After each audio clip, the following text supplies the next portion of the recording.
Hi BookTube, Tamara here.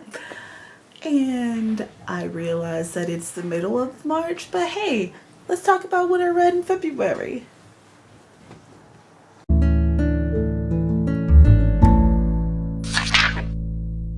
In February, I read 15 books. I'll leave you a link in the downstairs for each of the authors' Goodreads pages so you can check them out. And out of those 15, one of them was a series, and a couple of them were from series of books. So let's get started. I read Cinder by Marissa Meyer, which is from the Lunar Chronicles.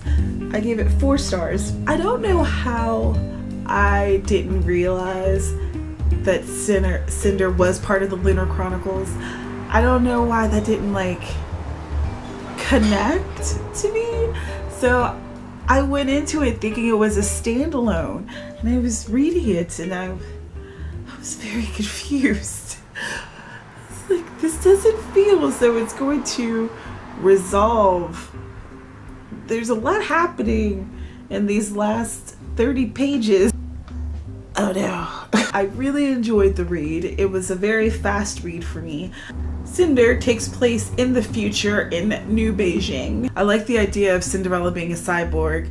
She still had, the evil stepmother, but this time they made Marissa made one of her stepsisters a little bit more kind than is usually portrayed, at least in the Disney versions of Cinderella, which I appreciated that. I appreciated the tweaks that she put into the story. And then, of course, since it is a fantasy novel, it takes the fairy tale and flips it on its head and spins it about. I do enjoy fairy tale retellings.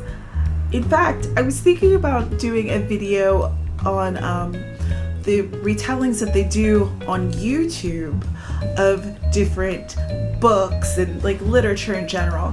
If you guys would be interested in that, let me know. I also read September Girls by Bennett Madison. I gave this one 2 stars. So this family, the mother has left them and gone, it sounds like maybe a cult of some sort, and the father takes his 2 sons, one who is in high school, the other one is in college, to the beach. In September Girls, Sam, who is the high schooler, is drawn to one of the strangely beautiful and seemingly inaccessible girls named Dee Dee.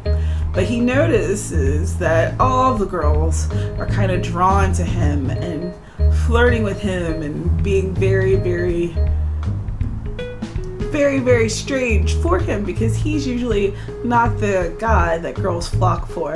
It's usually his brother.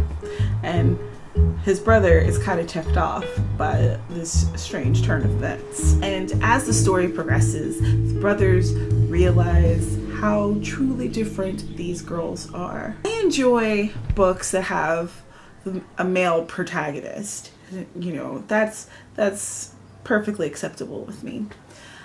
But I guess I couldn't really emotionally identify with this character. I couldn't really get into his head. There was a couple plot twists in the end that, I guess they worked, but they just felt really weak.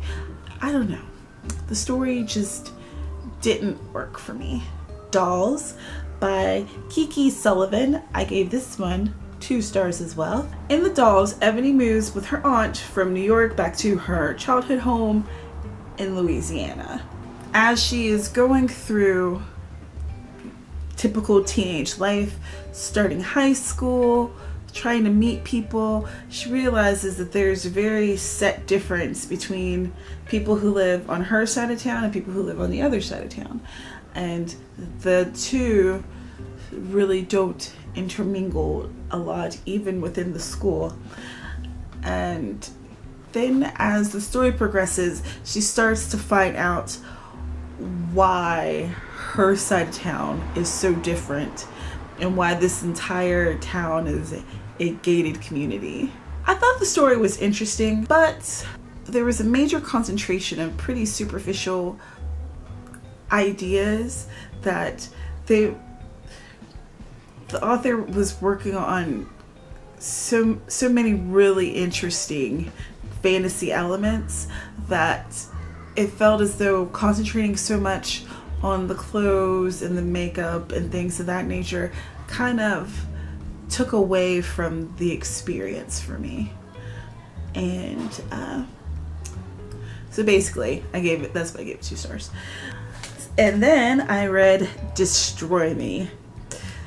It is the novella 1.5 of the Shatter Me series, and by Tahira Mafi, and I gave it 3 stars. I enjoyed it, but I'm still not a big Warner fan. No spoilers, please. I haven't read the next ones. I'm waiting to get the next one from the library, so I don't know what happens, and maybe by the end of the series I'll feel totally different. But so this novella was showing non-spoilers are hard. Okay, this novella was showing how Warner was dealing with the fallout from the first book, and that's all I'm going to say because non-spoilers are hard. Okay. Presentation. I gave that 2 stars. It's by Deborah Fletcher Mello. This was a romance that was set in the South. The main characters were in a conflict because he is going for mayor. He is running for mayor, and she is running her father's campaign, who is running for mayor. And I think that you could probably kind of guess how this storyline plays out. There wasn't a lot of surprises. There was an interesting aspect to it. Her father's side of the family are Muslim, and that plays into the story. So that was interesting. It was good to see diversity. I'd like to read diversity in romance novels, and all the main characters were African American, and I enjoyed that as well. The next book was The Fifth Wave by Rick Yancey, and it is the first book in the Fifth Wave series, and I gave this one 4 stars. I burned through this book. Basically, it is about an alien invasion. I'm not going to say anything else. I went into this book not really knowing what was going to happen. I didn't really have any background on it, and I think that makes the experience all the richer. I loved this book. It was gripping. I didn't really know what was going to happen next. I couldn't really predict it. Even when I thought I was going to be right, I was wrong. And I love that in a book. I love a book that surprises me. Now, I've heard that the second book in the series isn't that great, but I'm still going to read it because I want to know for myself.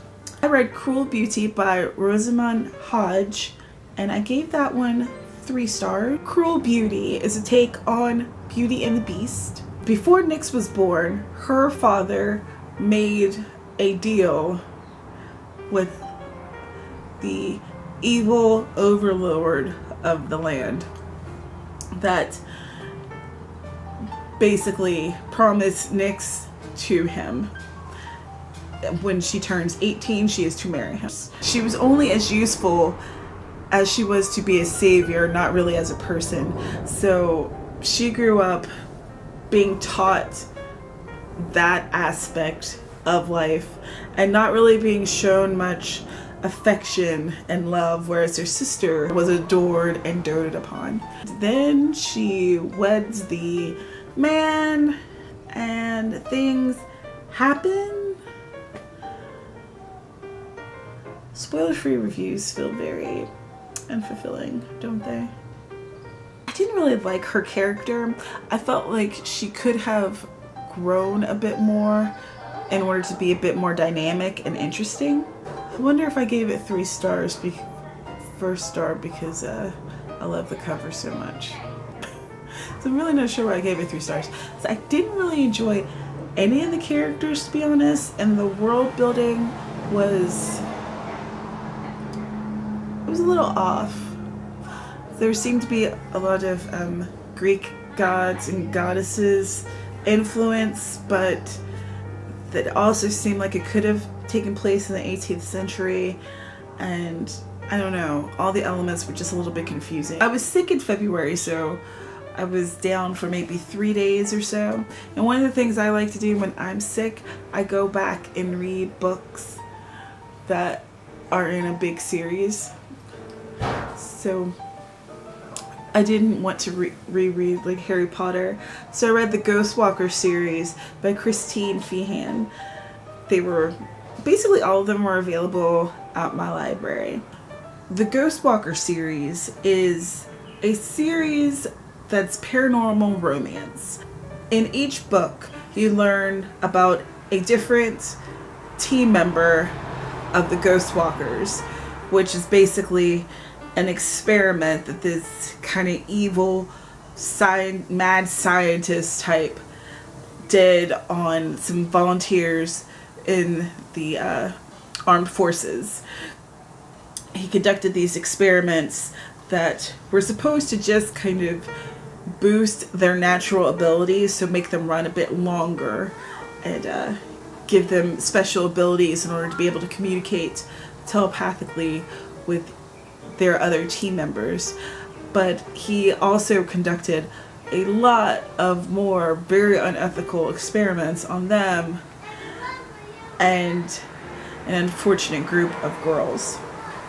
So with each book you learn something new about his plans and and it seems as though the depths of his evil know no bounds. Night Game, which is book 3, I'm pretty sure, of the Ghostwalker series, has the dude's name is Gator. He's from Louisiana. He's from the bayou.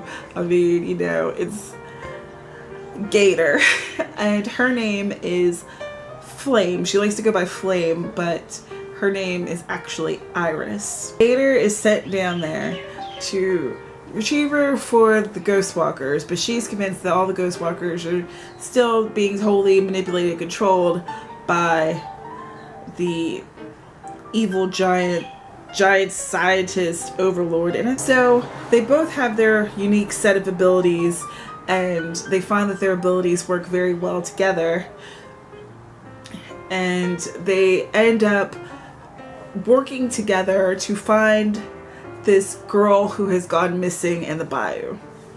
Basically, other things happen, but I liked this story the best because they have the best chemistry, they're very funny, and the storyline is very good. It keeps you interested, it keeps you drawn in, there's interesting things that happen, it's not entirely predictable, it's a very enjoyable read. And the other one that I did not like as well is Murder Game.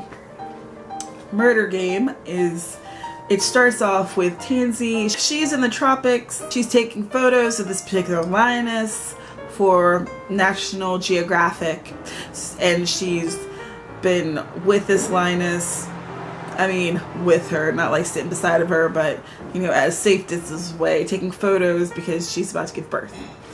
And Kane, who is the Ghostwalker that comes to find her, he finds her because he needs her to help him with this case that has came up where the Ghostwalkers are being framed for these murders because they want to eradicate this group. There's certain people in the government who are afraid of them and their abilities. See, and what bums me out about this book is that her ability is so interesting. Able to hold something and be able to know what the murderer was thinking and feeling and what was happening, of course, in the past. But you know, it's like she's able to read their psychic residue that they leave on items, and it's very, very difficult for her, and she did it as a teenager. She would go and solve murders, but it became too much. And Kane is one leader in the Ghost Walkers, so he's this very strong personality and very domineering. And that was kind of a bit of my problem with this book. He dominated so much that it stopped feeling like just someone who has maybe some control issues and it's just a little bit too controlling, to someone who was pretty much on the verge of being abusive. And I know that I'm not the only one. I noticed after I had written a very short review on Goodreads that there was a lot of other people who felt the same way that I did, which was nice and validating. But yeah, so that's why I only gave that one 2 stars. I read Fangirl this month by Rainbow Rowell, and I know a lot of you guys have probably read this book. I gave it 3 stars. I enjoyed it.